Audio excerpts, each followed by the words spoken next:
Bonjour. Savez-vous que le prophète Ézéchiel a été un visionnaire? Et si vous êtes plus ou moins familier avec l'Ancien Testament, vous savez sans doute alors que, d'ordinaire, les prophètes d'Israël entendent des paroles, mais que leurs visions finalement sont assez rares et souvent très simples.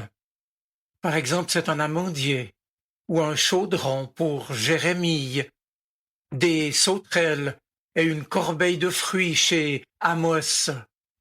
Quant à Ésaïe, un autre tout grand prophète, lui nous a raconté son témoignage inouï, c'est vrai, en disant «J'ai vu le Seigneur», mais il ne raconte cela qu'en quelques mots. Au Sinaï déjà, le grand Moïse avait demandé à voir la gloire de Dieu. C'était au chapitre 33 du livre de l'Exode. Mais Dieu lui avait mis la main devant les yeux tandis qu'il passait. Ici, l'étonnant, c'est pour Ézéchiel, puisqu'il en est allé autrement pour lui, qui a vu la gloire de Dieu.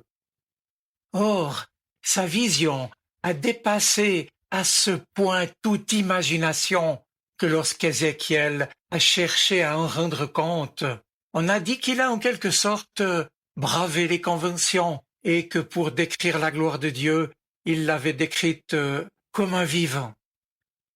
Mais on le sait bien, Dieu est au-delà de toute vision et les visions d'Ézéchiel découragent en réalité toute description humaine, raison pour laquelle sans doute le prophète a fini par conclure à la fin du chapitre 1er, je cite, « C'était le reflet de la gloire du Seigneur, et à cette vue je tombais face contre terre. » Fin de citation. Précisons ici, mes amis, que le prophète Ézéchiel était entré en scène au pire moment de l'histoire de Jérusalem, à la fin du VIe siècle avant Jésus-Christ. Et sachez aussi qu'Ézéchiel signifie littéralement Dieu fortifie. C'est un nom bien choisi, n'est-ce pas, pour le ministère auquel Dieu l'appelait, compte tenu de la situation que connaissaient les habitants de Juda. Car, comme aujourd'hui, le Moyen-Orient connaissait une crise qui dura presque 2 siècles, provoquée par les campagnes militaires, souvent dévastatrices, des armées assyriennes, égyptiennes et babyloniennes, et par la rébellion d'Israël et de Juda contre son Dieu. C'est donc dans ce contexte que l'expérience spirituelle d'Ézéchiel, qui voit la gloire du Seigneur, expérience à la fois extraordinaire et si difficile à décrire, c'est dans ce contexte que ce qu'il a vécu déterminera concrètement sa vie. Celui que Dieu fait prophète a désormais une œuvre à accomplir, à savoir appeler son peuple à revenir à Dieu, comme d'ailleurs le prophète Jérémie avant lui, qu'il avait certainement écouté à Jérusalem avant une première déportation de sa population en Mésopotamie. Ézéchiel avait donc déjà constaté que Dieu cherchait à convertir son peuple, mais que le peuple, lui, s'il refuse l'inlassable amour divin, le peuple court à sa perte. Et Ézéchiel en avait vu les premières conséquences. Ainsi, dans la suite de son livre, le prophète nous rapporte plusieurs de ses rencontres avec le Seigneur, qui lui parle, qui l'enseigne, qui lui donne des consignes précises. Et il nous est dit que l'Esprit Saint est ainsi venu en lui et l'a fait mettre debout. Et le Seigneur lui a dit en effet, « Je t'envoie vers les fils d'Israël, ce peuple de rebelles, c'est à eux que je t'envoie, et tu leur parleras. » Lors de sa vision de la gloire de Dieu, Ézéchiel en avait été tellement ébloui qu'il était donc tombé le visage contre terre. Mais évidemment, Dieu ne voulait pas parler à l'homme prostré. Il lui a donc dit Tiens-toi debout, je vais te parler. Chapitre 2, verset 1er. Mes amis, si la vie est une marche, une mise en route, alors il va falloir se lever, se tenir debout avant de mettre un pied devant l'autre. Et puis, Dieu a dit à Ézéchiel, « Je t'envoie vers mon peuple. » Et c'est à ce moment-là qu'Ézéchiel a vu un rouleau, un livre contenant la parole de Dieu, et qu'il entend le Seigneur lui dire, « Nourris-toi et rassasie-toi de ce livre que je te donne maintenant. » Et Ézéchiel l'a mangé. Quoi, me direz-vous? Un livre comme nourriture? Mais réfléchissons un petit instant et demandons-nous qu'est-ce qui me fait vivre?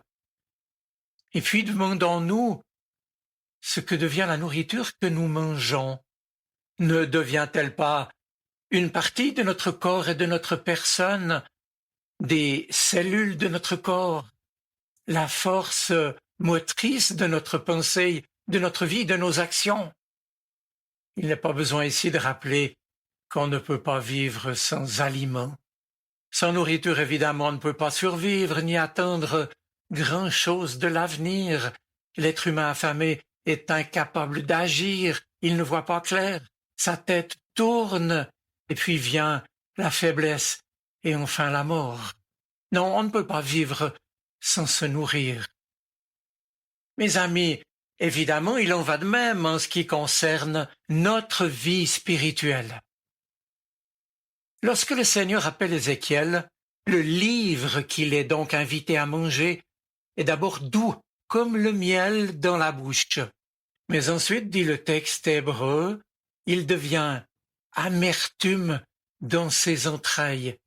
Chapitre 2, verset 8. Et nous le savons, il en fut de même pour Jean-Baptiste, le dernier des prophètes, le précurseur du Christ, qui appelait à la conversion ses contemporains, qui les appelait à un changement de comportement, à une métanoïa, à un changement d'orientation pour préparer la venue du Messie, dont l'attente se faisait alors pressante. Jean-Baptiste donnera sa vie pour son témoignage. C'était pour cette vocation spécifique que Dieu l'avait appelé. Et comme Jean-Baptiste le dira lui-même, lui devait préparer le chemin pour le Seigneur. Eh bien, mes amis, nous-mêmes, nous avons également été faits prophètes. En devenant enfants de Dieu, en vivant du pardon et de l'amour de Dieu, nous avons reçu l'Esprit Saint qui nous aide à tenir debout par sa grâce. Nous sommes devenus les membres du corps du Christ. Et voilà pourquoi je le dis, comme l'exprime la lettre aux Hébreux, nous participons ainsi à la dignité du prêtre, du prophète et du roi. Nous sommes ces témoins dans ce monde. Ainsi, nous sommes nous aussi, à notre mesure, envoyés, comme le prophète Ézéchiel, pour être donc ces témoins dans ce monde, là où Dieu nous a placés, pour y partager son amour et sa paix, l'espérance. C'est une mission difficile et nous nous sentons bien entendu pauvres et bien faibles. Mais nous pouvons compter sur le Seigneur et sur la force de son amour, sur sa fidélité, qui toujours nous rejoint dans notre faiblesse. Et pour cela, nous dit le Seigneur, ma grâce te suffit. Alors, comme Ézéchiel, même dans un monde menacé, difficile, je suis certain que cette grâce, nous pouvons, mes amis, la puiser dans cette alimentation spirituelle de tous les jours que notre Dieu nous offre et nous renouvelle au travers de la lecture de la Bible et de la prière, et puis des multiples aspects de la vie communautaire et de la solidarité fraternelle chrétienne.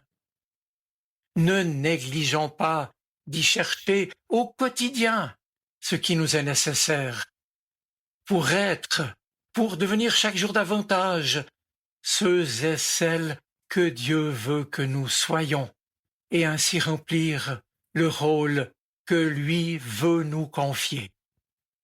Je vous souhaite une bonne semaine. Soyez bénis. Amen. Sa parole résonne dans mon cœur. Elle est vivante, elle parle. Elle m'aide à choisir, m'illumine. Elle est vivante, elle est poignante, elle touche mon cœur.